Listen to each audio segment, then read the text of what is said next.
A camisa que eternizou o jogo mais insano da Copa de 1994. Vocês lembram dela? Se não, então fica aqui neste vídeo e vamos relembrar todos os detalhes depois da vinheta.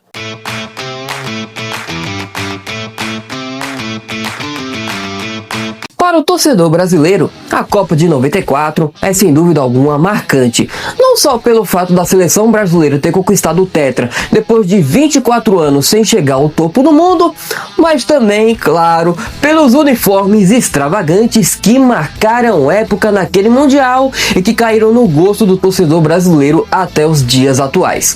Enquanto na camisa principal, a Umbro inovou e trouxe um modelo bem diferente do que era no ano anterior, o uniforme 2 carrega um detalhe que pouca gente se lembra. Atualmente, muita gente conhece este modelo aqui, e que muitos têm como a camisa mesmo oficial do Tetra em 94, mas não foi bem assim. Fato, pois na Copa do Mundo mesmo, de fato, a Umbro não lançou esta camisa aqui, ela só veio depois do Tetra, mas sim, eles mantiveram o modelo que foi utilizado durante o ano de 1993, que no lugar do escudo da CBF como marca d'água na camisa, era apenas o nome da CBF, ou seja, um detalhe curioso, interessante e que pouca gente se lembrava, mas é exatamente isso. A camisa azul de 94 era exatamente a mesma de 93, só mudava apenas a fonte do número, né? Já que a Umbro apenas atualizou para aquele que foi usado naquele ano de 94.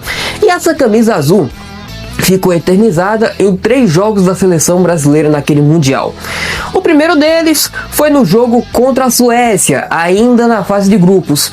Um jogo onde a seleção brasileira empatou por 1-1 e a torcida brasileira ficou na bronca com o Parreira.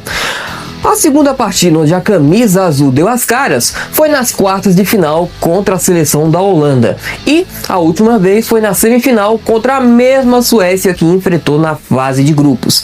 Mas o jogo que de fato eternizou esta camisa azul da seleção brasileira, sem sombra de dúvidas, foi o jogo contra a Holanda. E um jogo que foi tenso em todos os sentidos, mas um jogo que teve 3 protagonistas e um deles completamente improvável. Bom, Brasil e Holanda se enfrentaram nas quartas de final. Era um jogo tenso e isso se mostrou logo nos primeiros 45 minutos de jogo, onde foi uma partida pegada e truncada e terminou sem gols.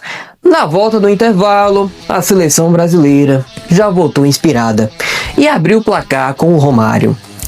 Brasil 1-0, a torcida comemorou e logo a seleção brasileira chegou ao segundo gol com o Bebeto. E esse gol tem um significado especial, né? Já que ele dedicou esse gol ao nascimento do seu filho, tanto que teve aquela comemoração emblemática dele embalando o bebê junto com outros jogadores brasileiros. Brasil 2, Holanda 0, parecia que a classificação já estava encaminhada, mas aí a seleção holandesa acordou para a partida e empatou o jogo com gols de Bergkamp e Winter. Brasil 2, Holanda 2. Parecia que tudo seria decidido nos pênaltis.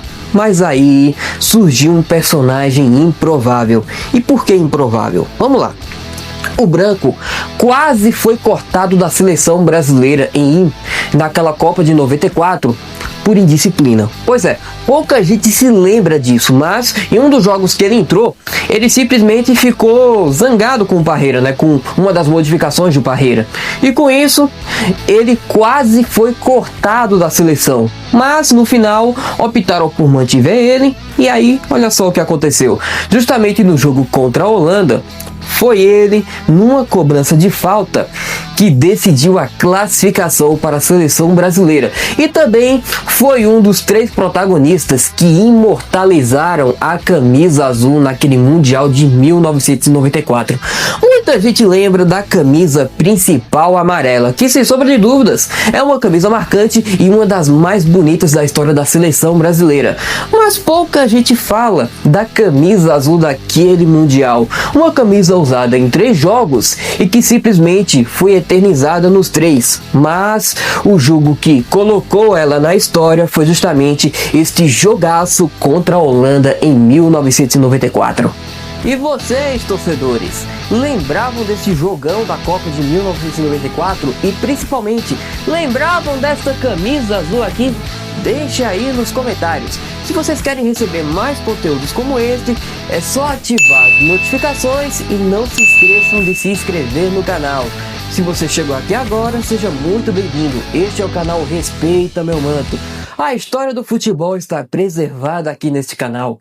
Até a próxima, pessoal!